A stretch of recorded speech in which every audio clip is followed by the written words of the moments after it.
Will Smith walked up on the Oscar stage and slapped Chris Rock across the face on live television, and for about 10 seconds, nobody in that room knew if it was real or a bit. It was very real. Oh, wow!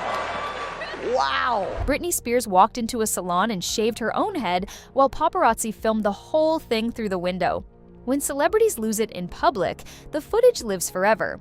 Tom Cruise showed up on the Oprah Winfrey Show in May 2005 to promote War of the Worlds, but the movie barely came up because Tom had other plans. He dropped to one knee, grabbed Oprah's hands, started fist pumping, and then jumped on the couch while screaming about how in love he was with Katie Holmes.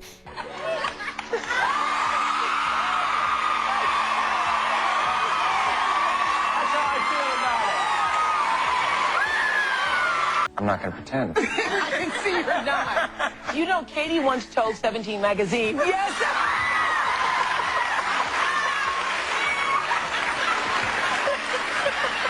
boy is gone. Then he brought Katie out from backstage while the audience lost their minds. It was entertaining in the moment, but it became the clip that changed how people saw Tom Cruise. I'm gonna go get her.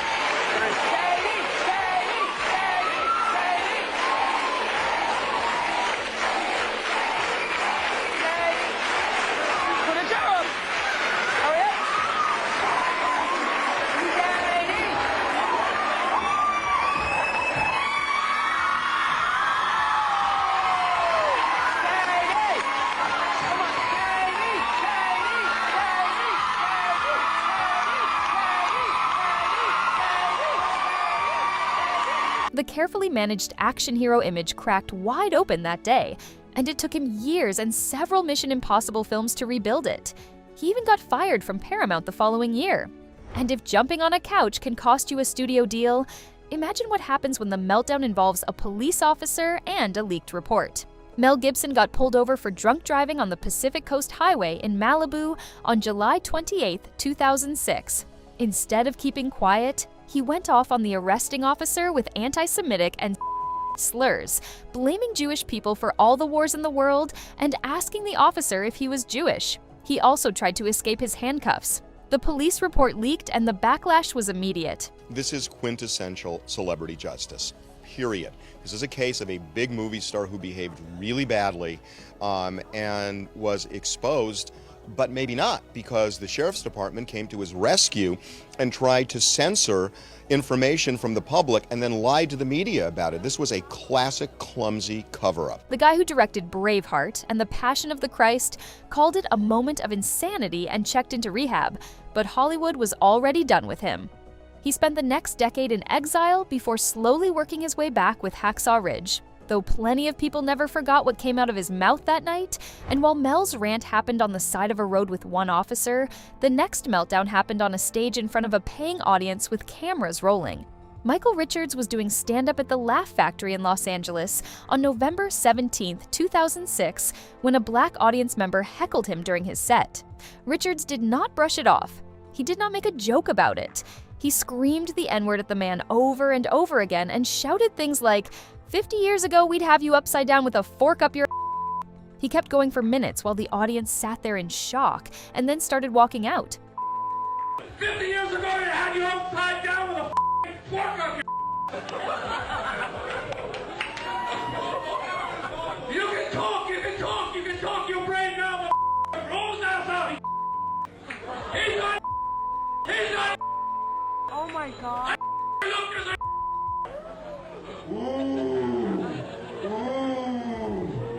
All right, you see?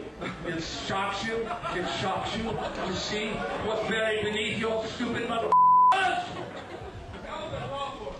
What was it called for? It's not called for you to hear, you cheat mother. The initial laughter disappeared the second people realized he was not doing a bit. Jerry Seinfeld arranged for Richards to apologize via satellite on David Letterman's show, but the audience laughed nervously through the whole thing because nobody knew what to do with what they had just seen. You guys have been talking and talking and talking! I don't know. This guy's going What's nuts. the matter? Is it too much for you to handle? They're coming. They're gonna arrest me for calling a black man.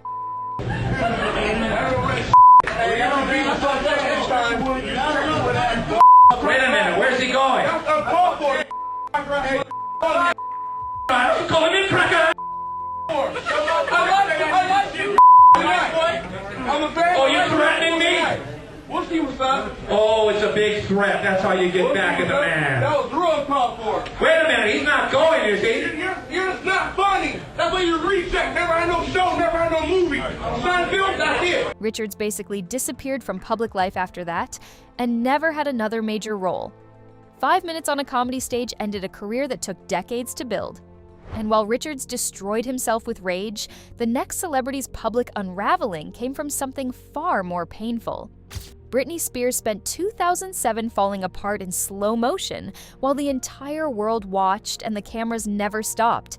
She was going through a brutal divorce from Kevin Federline, fighting for custody of her 2 sons, and dealing with a level of paparazzi harassment that no human being should have to survive. On February 16, 2007, she walked into a salon in Tarzana and shaved her own head. Days later, she attacked a photographer's SUV with an umbrella while barefoot in a gas station parking lot. That image became the single most famous picture of a celebrity meltdown in modern history. It got worse from there. Erratic partying, a disastrous VMA performance in September that got torn apart by every media outlet on the planet. Then, in January 2008, a standoff at her home where she refused to hand over her sons to authorities, ending with police intervention and an involuntary psychiatric hold. She was placed under a conservatorship in February 2008 that controlled every aspect of her life for 13 years. She later said the breakdown was a response to trauma, including postpartum depression and relentless media exploitation. Her album Blackout, released right in the middle of the chaos, ended up being critically acclaimed, with songs like Piece of Me directly calling out the tabloids that were profiting from her pain. And while Britney's spiral played out over months, the next meltdown happened in about 15 seconds on live television.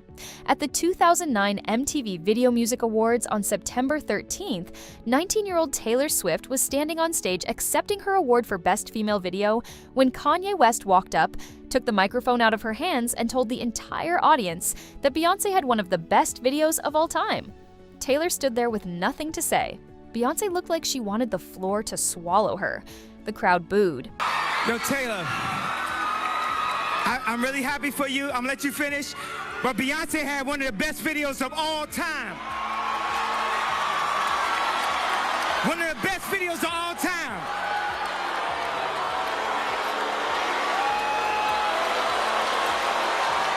Kanye had been drinking Hennessy on the red carpet beforehand, which probably did not help his decision-making. The backlash was massive. President Obama called him a off camera. A planned tour with Lady Gaga got canceled. Kanye later said that moment was the beginning of the end for his public image, and he apologized to Taylor multiple times over the years. The two appeared to make peace eventually, but Kanye being Kanye, he managed to reignite the feud and create entirely new controversies that made the VMA incident look mild. And while Kanye's outburst lasted seconds, the next celebrity spent weeks melting down on every platform available. Charlie Sheen was the highest paid actor on television, making nearly $2 million per episode of 2.5 Men when everything fell apart in early 2011. After years of substance abuse and fights with producer Chuck Lorre, the show fired him, and Sheen responded by going on a media tour that nobody will ever forget. That interview that you did in 2011. I am on a it's called Charlie Sheen. If you try it once, you will you're dealing with the Vatican. Last time I probably took more than anybody could survive. You know, I got tiger blood, man. I watched that and I have never forgotten it. The life force and the talent, it was just so obvious. I just thought there was something really great despite the craziness that came out of that interview. And when I heard that you had, gotten sober and were happy and pulled your life together and all that stuff, I was just thrilled. He went on 2020 and told the interviewer he had tiger blood in his veins. He called himself bi-winning. Are there any in this house? If there Put that down for a second. If there are, you better find them and give them to me immediately. No, they're not. No in the house right now? Not that I know about. If I know about them, I'll find them and throw them away. It's not a big deal. In the house. Wrong. Did you have to do He said he was on a called Charlie Sheen, and that if anyone else tried it, they would. He insulted Laura on every platform he could find and showed up to interviews looking gaunt and wired while the whole country turned his rants into memes and slapped his catchphrases on t-shirts. Thank you. That is the only I mean, like, I'm the only person to compliment that interview. up to this moment in time in my life, that is the only positive review Is that true? I've ever received with that interview. I was like, if someone can talk like that while he's impaired, that's crazy. Thank you. What did people other than me think about that interview? Oh, just that it was the beginning of the end. I think people might have respected the commitment to it.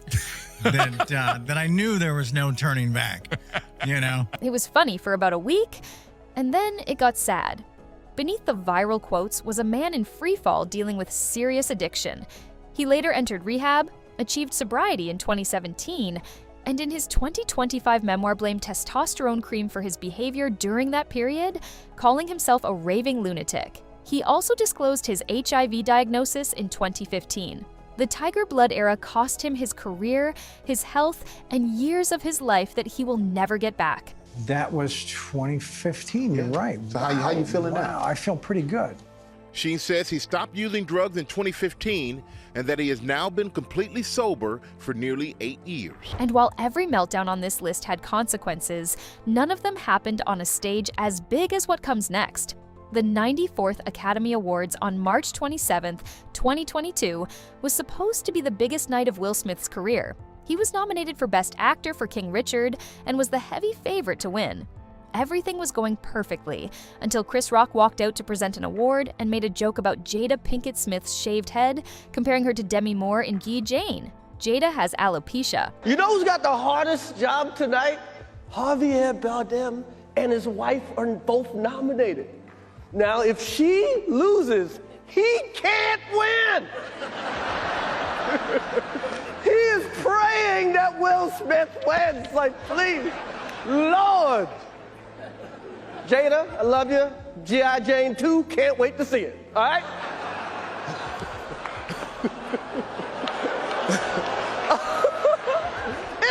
That was a nice one. Okay. I'm out here. Richard. Oh, wow. Wow. Will Smith just smacked the shit out of me.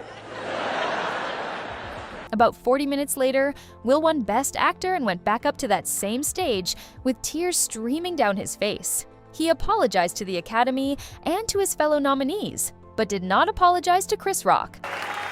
Oh, man.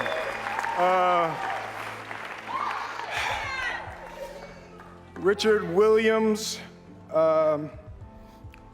was a fierce defender of his family.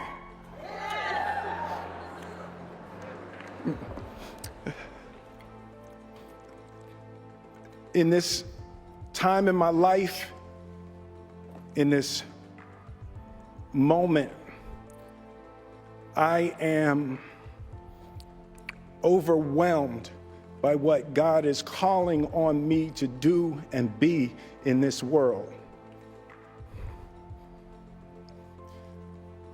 Making this film, I got to protect Ingenue Ellis, who was one of the strongest, most delicate people I've ever met.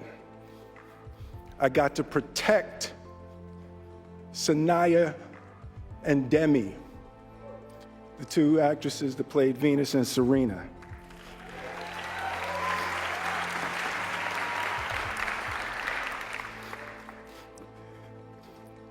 I'm being called on in my life. The slap got over 50 million views on YouTube within 24 hours. Will apologized to Rock on Instagram the next day, calling his actions unacceptable and inexcusable. He resigned from the Academy and was banned from attending the Oscars for 10 years.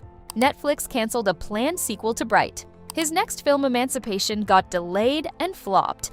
A YouGov poll showed 61% of the public disapproved of his actions. Chris Rock addressed the whole thing in his 2023 Netflix special Selective Outrage, getting the last word on a stage where nobody was going to slap him. Every single one of these meltdowns became a moment that defined the person more than anything they had ever done before. Tom Cruise jumped on a couch and lost a studio deal. Michael Richards said 5 minutes of words that erased 30 years of work. Britney shaved her head and lost control of her own life for over a decade. Will Smith won an Oscar, and nobody remembers because all they can see is the slap.